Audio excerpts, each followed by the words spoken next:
नामदेव जी महाराज हुए महाराष्ट्र में। नामदेव जी का एकादशी निष्ठा थी, मैं कथा में सुनाता हूं। वो एकादशी के दिन अन्न नहीं खाते थे और खाना भी नहीं चाहिए, शास्त्र मना करते हैं।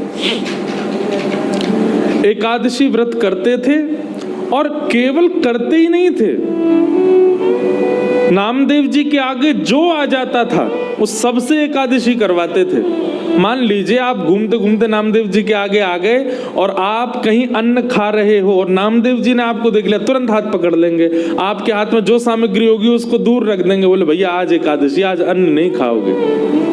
और जब तक द्वादशी लग नहीं जाएगी आपके पीछे पीछे घूमेंगे कि कहीं ये अन्न ना खा ले। ऐसा नियम था उनका। एक दिन भगवान बोले नामदेव जी की परीक्षा ली जाए, और ठाकुर जी एक दीन हिंसा ब्राह्मण बनकर के आ गए और एकादशी के दिन नामदेव जी के द्वार पर आकर के ठाकुर जी ऐसे गिर पड़े। नामदेव जी दौड़ करके गए, अरे ब्राह्मण देवता आए हैं, अरे कोई जल लेकर के आओ, अरे गृहिणी सुनो जल्दी इनकी सेवा करो। वो ब्राह्मण कहने लगा, अरे भैया नामदेव, मैं बहुत दिन से भूखा हूँ, मुझे किसी ने कहा इस नगर में तुम ही वैष्णव हो, कृपा करके मुझे कुछ खिला दो ना, अन्न खिला दो, मुझे बहुत भूख लगी है। नामदेव जी बोले क्षमा करना भगवान, आज तो एकादशी है। अब वो ब्राह्मण कहने लगा, अरे तुमको एकादशी की पड़ी है? मैं पिछले कितने दिनों से अन्न नहीं पाया मैंने, मेरे प्राण निकलने वाले हैं, इस समय अन्न ही मेरे प्राण हैं, तुम यदि अन्न नहीं खिलाओगे तो मैं मर जाऊंगा। नामदेव जी महाराज बोले, भगवान केला खा लो, सेब खा लो, दूध पी लो, पर अन्न नहीं खिलाऊंगा, आज एकादशी है और मेरे प्राण निकल गए तो? नामदेव जी बोले तो फिर बहुत अच्छा है, एकादशी के दिन प्राण निकलेंगे तो वैकुंठ ही जाओगे, लेकिन अन्न नहीं खाने दूंगा, चाहे आप जो कहो। अब वो कोई ब्राह्मण कोई और थोड़ी, भगवान ही आए थे। अब तो ठाकुर जी जोर जोर से चिल्लाने लगे, अरे भैया मुझे कोई बचाओ, मुझे कोई अन्न खिलाओ, मुझे कोई रोटी चावल कुछ तो खिलाओ, मेरे प्राण निकल रही है, नामदेव मुझे कुछ नहीं खिला रहा है।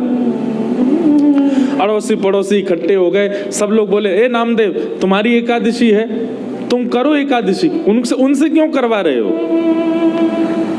नामदेव जी बोले, मेरा नियम है, मेरी आंखों के आगे जो आ जाएगा सबसे करवाऊंगा मैं तो। अब पड़ोसी कहने लगे, ब्राह्मण देवता आप तो हमारे साथ चलो, हमारे यहाँ चलो, वहां पा लेना। नामदेव जी ने हाथ पकड़ लिया, बोले ले जाने भी नहीं दूंगा। ब्राह्मण बोले, बड़ा विचित्र भाई, मेरे प्राण निकल जाएंगे। बोले भले ही निकल जाएं, खिलाने के लिए मना थोड़ी किया, केला देता हूं, सेब दे रहा हूं, आपको दूध दे रहा हूं, लेकिन अन्न नहीं दूंगा। अब ठाकुर जी तो जब नाटक करने में आते हैं तो सबको पीछे छोड़ देते हैं। आहा, विलाप करते करते करते करते ठाकुर जी ने ऐसा नाटक किया कि प्राण निकल ही गए, लेकिन नामदेव जी ने अन्न नहीं खिलाया। जैसे उस ब्राह्मण के प्राण निकले, नामदेव जी महाराज नेत्रों से अविरल अश्रुधार गिरने लगी। सब लोग नामदेव पे चिल्लाने लगे, अरे ऐसी कैसी एकादशी तेरी कि तेरे द्वार पर आकर के एक ब्राह्मण ने अपने दम तोड़ दिए, ये एकादशी का व्रत मिला तुझे? नामदेव जी बोले, भैया मेरी निष्ठा की वजह से ब्राह्मण के प्राण गए हैं, इसलिए मैं अपने आप को दंड स्वयं दूंगा।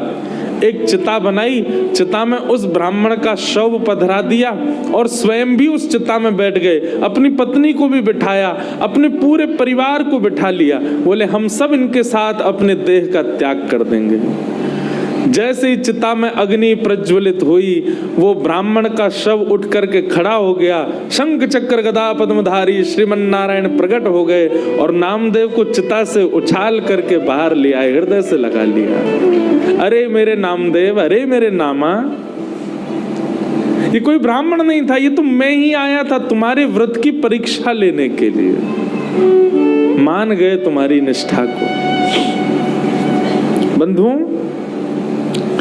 नियम करना बड़ी बात नहीं है। कई लोग नियम का पालन करते हैं।